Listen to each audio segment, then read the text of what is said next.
Seja muito bem-vindo, futuro doutor, futura doutora, aluno aqui do Explique Direito. Hoje nós iremos aprender sobre o princípio do contraditório, princípio extremamente importante aí, não só para a nossa carreira jurídica, mas também para nós, para a nossa vida, que é um princípio que garante o direito de se defender, ok? Mas antes de a gente iniciar aqui a nossa aula, quero pedir um favorzaço para você, que é seguir a página da Coolest Store, tá? A Coolest Store vende aí produtos importados. Conheci o pessoal da Coolest Store, são pessoas maravilhosas, são pessoas que estão patrocinando agora aqui o canal do Explique Direito, principalmente as aulas de Direito Empresarial. Então eles estão nos ajudando, ajudando aqui a produção dessas aulas aqui agora para vocês. E também eles têm aí uma oferta bacana para você, aluno do Explique Direito, tá bom? Então, em breve eles irão fazer aí uma surpresinha para todos vocês. Então não esquece de ir lá, seguir a página da Coolest Store, tá bom? Se puder lá comentar em algum dos posts dele, ó, vim aqui pelo Explique Direito, faça isso para ele saber que eu tô aqui divulgando a Coolest, tá bom? Que eu tô ajudando eles porque eles começaram a nos ajudar. Belezinha? Então vamos aqui para nossa aula? Vamos começar aí tratando do princípio do contraditório que decorre do artigo 5º, inciso 55 da Constituição Federal. Este é mais um princípio do Código de Processo Civil que decorre da Constituição Federal. Vamos lá. O artigo 5º, inciso 55 diz que aos litigantes em processo judicial, nós já aprendemos que existem também processo administrativo, né?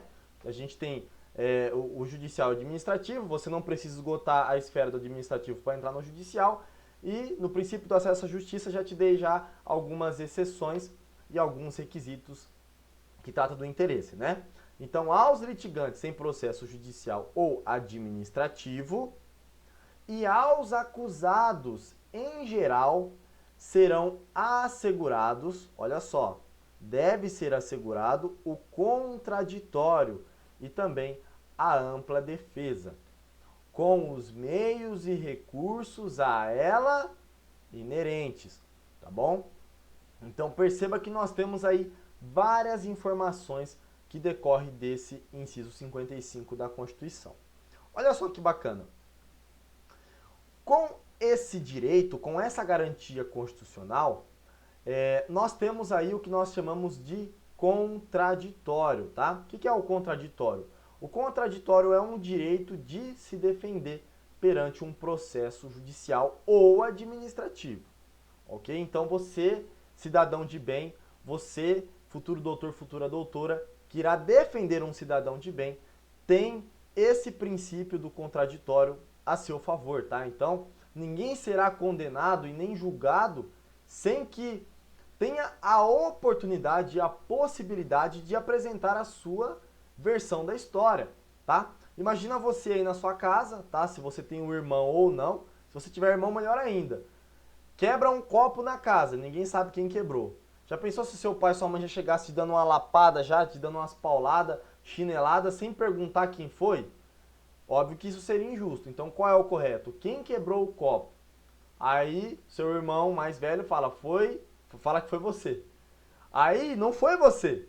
Você tem que ter o direito de falar, peraí, não foi eu, não estava em casa nesse dia, eu estava lá fora brincando, enfim, é o seu direito de se defender, né, de apresentar a sua versão dos fatos. Então vamos lá. Do contraditório surge duas exigências, exatamente isso. Para que haja o contraditório, é necessário que exista essas duas exigências. A primeira delas é a ciência ao réu, tá? Dentro de um processo. Então, é necessário que o Poder Judiciário ele cientifique a parte contrária de que existe um processo contra ele, ok? Como é que o cara vai saber que ele está sendo processado? Como é que ele vai lá se defender no Poder Judiciário se ele não sabe que existe um processo? Então, a primeira exigência do contraditório é a ciência ao réu de que existe um processo judicial contra ele, ok? Então perceba aí, nós temos o nosso oficial de justiça, a citação também pode ser feita pelo carteiro, tá? Atualmente também pode ser feita por carta, que é o que a gente chama de AR, que é o aviso de recebimento, mas a maioria aí é feita pelo oficial de justiça, né? Oficial de justiça, é mais seguro. Então o oficial de justiça vai lá, bate palma na casa do réu, fala, ó, fulano, infelizmente você tem um processo judicial contra você, tá? Um processo sobre tal matéria, tá? Uma ação de cobrança, exemplo, e tá aqui a sua citação, o número do processo, a senha para você acessar, assina aqui que você recebeu, e aí o réu já está sendo citado e cientificado de que há um processo judicial contra ele. Segunda exigência aí é que o réu ele deve ter a oportunidade de apresentar as suas razões, tá? Então o réu pode ir lá no Poder Judiciário, no lapso temporal previsto em lei, que é de 15 dias, para apresentar aquilo que a gente chama de contestação, tá? Contestação, que é o nome que a gente dá à peça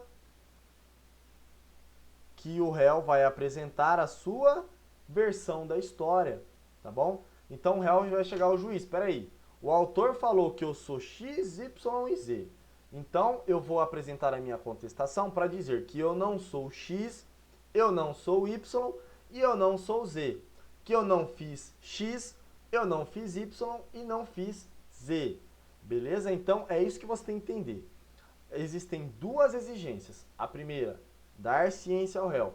A segunda, dar oportunidade para que o réu possa dizer ali a sua versão da história, tá?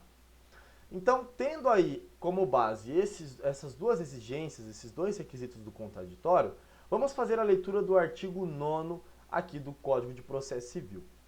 Acompanha comigo aí na sua apostila. Artigo 9º. Não se proferirá decisão contra uma das partes sem que ela seja previamente ouvida. Olha só, eu vou ler mais uma vez para você, para que você frise bem. Não que se proferirá decisão, então o juiz está impedido de proferir uma decisão contra uma das partes, seja autor ou seja o réu, tá? É importante que você tenha essa visão, tanto o autor como o réu, sem que ela quem? Ou o autor ou o réu, sem que o autor ou o réu seja previamente ouvido, ok? Agora vamos para o parágrafo único. Olha só, o parágrafo único vai trazer uma exceção a essa regra do artigo 9º. Então, qual é a regra? Não será proferida decisão sem que uma das partes seja previamente ouvida, tá? A exceção vem justamente aqui nesse maravilhoso parágrafo único, ok? Acompanhe aí comigo. O disposto no caput não se aplica. Em que casos? Nos casos de tutela provisória de urgência. Professor, o que é tutela provisória de urgência? Fica tranquilo que mais para frente eu vou te ensinar com bastante requisitos, bastante detalhe. Aqui agora eu vou só falar de forma superficial para que você não fique aí com essa dúvida, tá? Tutela de urgência, ela serve para quando você está em um determinado caso de perigo de demora, tá? É um caso de urgência. Se o juiz demorar para decidir, para dar esse direito, você vai perder ele. Exemplo, você precisa de urgência de uma cirurgia, porque a sua saúde está em decadência. Se o juiz demorar para decidir se o hospital deve ou não fazer essa cirurgia, você vai a óbito, você vai morrer. Então, tutela de urgência, você precisa com urgência desse direito, tá bom? As hipóteses de tutela de evidência, também prevista no artigo 311, incisos 2 e 3. E também a decisão prevista no artigo 701, que trata do quê? Da ação monitória. Professor, o que é ação monitória? Relaxa, você vai aprender comigo quando a gente tratar de procedimentos especiais. Quando eu tratar de procedimentos especiais, eu vou fazer um gancho nessa aula, tá? Para essa aula, para você relembrar. Fica tranquilo, está começando a matéria, não tem como eu jogar 1.500 informações na sua cabeça. Só preciso te explicar o que é o contraditório e alguns requisitos do contraditório. Fica tranquilo. Vamos lá. Então, quando você estiver aí diante do artigo 701, tutela de evidência e tutela provisória de urgência, por óbvio, nós estaremos diante de decisões que serão proferidas sem que a parte seja previamente ouvida, tá? Sem que dê essa oportunidade para a parte ser ouvida. Claro que o juiz deve tomar muita cautela nesses casos aqui, porque nós sabemos que uma decisão judicial que não respeite o contraditório, ela é considerada nula, tá? Isso, a decisão judicial que não respeitar o contraditório será considerada nula. Você consegue anular essa decisão, ok? Além do artigo 9º, nós temos o artigo 10, que diz o seguinte, ó. O juiz não pode decidir. Olha só, a gente tem um impedimento aqui para o juiz. Olha que direito maravilhoso, né? Para você que vai ser advogado ou advogada. O juiz não pode decidir em grau algum de jurisdição. Nós sabemos que a jurisdição ela tem os graus, tá? Então a gente tem o primeiro grau, que é o juiz singular. Depois a gente tem aí o segundo grau, ou seja, a segunda instância, que nós falamos segunda instância, que aí vai ser o Tribunal de Justiça, que nós teremos a figura de 3 desembargadores. Depois nós temos aí a instância do Superior Tribunal de Justiça, que são 33 ministros que compõem aí o STJ. Depois nós temos a instância do STF, do Supremo Tribunal Federal, que é 11 ministros que compõem aí o Supremo Tribunal Federal, ok? Então, em grau algum de jurisdição, em grau algum dessas instâncias, o juiz não poderá decidir com base em fundamento a respeito do qual o que não se tenha dado às partes oportunidade de se manifestar, ainda que se trate de matéria sobre a qual deva decidir de ofício. Essas matérias aqui que os juízes devem decidir de ofício são que matérias de ordem pública. Você já aprendeu aqui comigo sobre as matérias de ordem pública. Tem uma aulinha maravilhosa que eu falei aí sobre as matérias de ordem pública, tá? Se você não lembra, volta lá nessa aulinha maravilhosa que eu fiz para você. Beleza? Então, vamos aqui para um exemplo rápido. Imagina que o juiz esteja aí diante de uma matéria de ordem pública. Exemplo.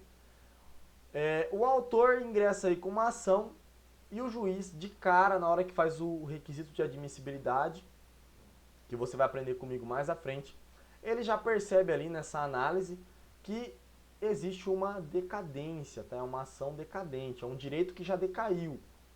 É uma matéria de ordem pública? Claro que é. O juiz, ele já pode de ofício já decidir? Pô, peraí, a gente tem o artigo 10 aqui, ó. O juiz não pode decidir o quê? Com base em fundamento a respeito do qual não se tenha dado às partes a oportunidade de se manifestar. Então, antes do juiz declarar a decadência, ele vai dizer ao réu que existe uma decadência e vai dizer, ó réu, se manifeste acerca da decadência da sua petição inicial. Se manifeste acerca aí da prescrição. Aí você, advogado ou advogada, vai se manifestar, vai tentar convencer o juiz de que não existe, de que de alguma forma essa prescrição e essa decadência, ela não existe, ela não ocorre. E aí, só após ouvir aí novamente a versão do seu cliente, que vai ser o autor, aí o juiz poderá sim decidir, tá? Proferir a decisão dele. Ó, existe a decadência sim, então vou julgar aqui liminarmente e vou rejeitar liminarmente essa petição inicial, ok? Então perceba que, mesmo diante de matéria de ordem pública, deve ser dada a oportunidade, tanto para o autor como para o réu, para eles se manifestar. Beleza? Esse é o princípio do contraditório. Nós temos aí, mais à frente, mais requisitos desse princípio, tá bom? Então, eu vou dividir em partes, porque aí fica bem leve para o seu aprendizado. Então, essa é a primeira parte. Próxima aula, segunda parte, que eu vou trazer mais requisitos para você, tá bom? E talvez chegue até a terceira parte aqui desse maravilhoso princípio. Um abraço e agora eu te espero na próxima aula. Tchau, tchau!